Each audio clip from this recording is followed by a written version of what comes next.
Mindfulness DBT का core है। ऐसे समझे कि इसका रूह रवां जो है वो माइंडफुलनेस है। जितने भी प्रॉब्लम्स हमने देखे हैं कि क्लाइंट हमारा बहुत इमोशनल होता है, उसको लगता है कि उसको कैथारसिस की ज़रूरत है बिकॉज रिलेशनशिप उसके बहुत ज़्यादा प्रॉब्लमेटिक होते हैं। उसके लिए हम उसको माइंडफुल करवाते हैं। प्रैक्टिस सेशन कैसे है कि आपको कंफर्टेबल रहना, आप उसको कंफर्टेबल कराते हैं। आप उसको कहते हैं कि take a moment and sit calm down, close your eyes, take few deep breath. Welcome the mindfulness session. Today we will experience your emotion, sensation, breathe and leaving your body relax and calm. उसके बाद आप ये जो भी सारी suggestions आपको नज़र आ रही हैं ये आप अपने क्लाइंट को देते हैं। आप इसको उर्दू में ट्रांसलेट कर सकते हैं फॉर योर क्लाइंट बिकॉज हो सकता है कुछ वर्ड्स ऐसे हों जो कि उसको समझ में ना आए। तो आप इनको उर्दू में ट्रांसलेट कर सकते हैं। वाइज वर्ड्स चूज़ कीजिएगा जो कि किसी भी लेवल के क्लाइंट को इजीली समझ आ जाए।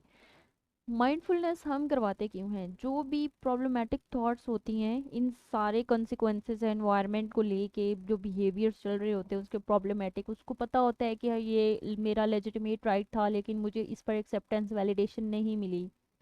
वहाँ पर वो फील करता है, बहुत ज़्यादा डाउन फील करता है और एग्रेसिव हो जाता है, कैथारसिस नहीं होता बिकॉज रिलेशनशिप में हम वो चीज़ ज़रूरी नहीं कि हम कन्वे कर पाएँ। दैट्स वाई ये प्रॉब्लम क्रिएट होते हैं। हमने नोटिस करना है, मैनेज करना है उनके थॉट्स को विदाउट बीइंग जजमेंटल। जजमेंट नहीं करनी, एक्नॉलेजमेंट देना है, वैलिडेशन देना है, ठीक है। ये माइंडफुलनेस का रूल है।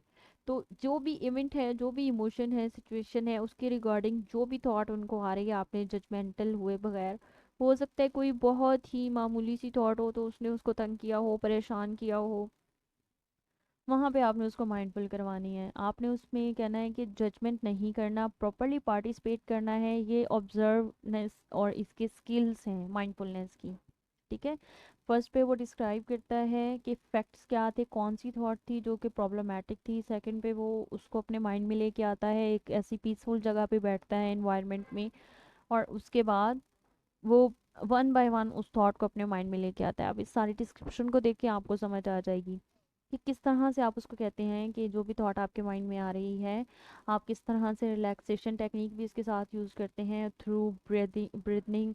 उसको ब्रीथ करवाते हैं, उसको रिलैक्स करवाते हैं और उसको फील करवाते हैं कि जो इम्पैक्ट है उस नेगेटिव थॉट का वो स्लोली स्लोली उसके माइंड से निकल रहा है, उसकी बॉडी से, उसके जो भी रिएक्शंस हैं वो निकल रहे हैं और उसकी बॉडी जो है वो काम डाउन हो रही है, कंपेशनेट फील कर रहा है और उन थॉट्स को, उन इमेजेस, मेंटल इमेजेस को विदाउट एनी जजमेंट वो उनको अपने माइंड से निकाल रहा है, वो शिफ्ट कर रहा है उसकी साउंड को, उसके मेंटल इमेज को, जितनी चीज़ें उसके साथ मिली हुई हैं, जुड़ी हुई हैं, उनको जजमेंट किए बगैर वो इस तरह से वन बाय वन अपनी माइंड से वो चीज़ निकाल रहा है। इसी तरह एक थॉट पे आप उसको प्रैक्टिस करवाते हैं, एक दफ़ा दो दफ़ा, तब तक प्रैक्टिस करवाते हैं जब तक कि वो प्रॉब्लमेटिक थॉट उसको एनजाइटी के बगैर उसके दिमाग से गुजरना शुरू हो जाए। माइंडफुलनेस का ये मतलब होता है, ये प्रैक्टिस होती है इसकी।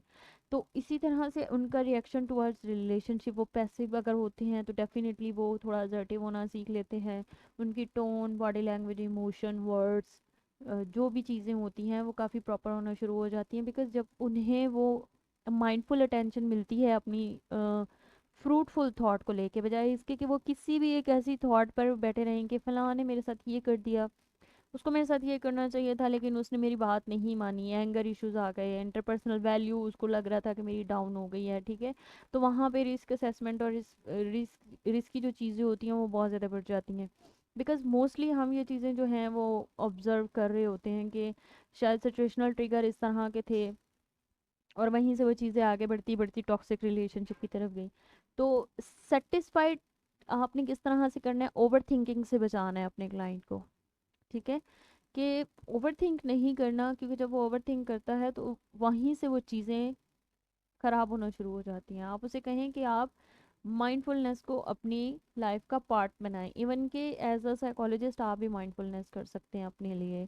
तो माइंडफुलनेस की प्रैक्टिस कराएं, ये तमाम वो सजेशंस हैं जो कि माइंडफुलनेस के प्रैक्टिस सेशन में, लाइक प्रैक्टिस सेशन वो प्रैक्टिस ही होती है, हर नया सेशन उसका प्रैक्टिस सेशन ही होगा बिकॉज पिछली थॉट को वो वहीं पे भूल चुका होगा। जब तक कि वो प्रॉब्लमेटिक थॉट उसकी विदाउट एनजाइटी उसके माइंड से पास नहीं हो जाती तब तक हम उसी एक थॉट पर फोकस करते हैं और जब तक वो थॉट उसकी ख़त्म नहीं करवा देते तो उसके बाद हम नेक्स्ट थॉट पे जाते हैं।